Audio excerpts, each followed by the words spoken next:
this time. On your back, face The up. same time when you go to your doctor.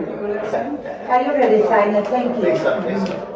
Face up. When you have the appointment with your doctor, they already forgot what about it, but this is. This is the one, right? So now you do. They give you the appointment. You want to do checks with me first? Yeah, you're off. They told me before, and they already had told another chiropractor. Well, because it's off, and you're always, my right side is always higher too. Because you're lying down so much, it got tighter and tighter and tighter. Yeah, that's what I thought. So go back, so if it feels good to you, go back to this stretch here, with your leg off the side, and now bring that, let the leg just hang. Does that feel that in the muscle? Do you feel it there?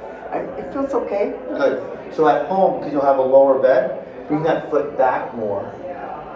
It hurts. Yeah, so it's gonna get all tightened up in that area. That it's another one before This we is come. before you get out of bed, or even before you go walking too. Because if you do this on both sides, leg coming back, where you put it on the floor, where it kind of catches the floor too for more tension, and then it'll actually make this area stretch. So that it's stretched here, you'll feel more even on both sides versus being tight, which yours would be more coming back when it's tighter, when it's higher.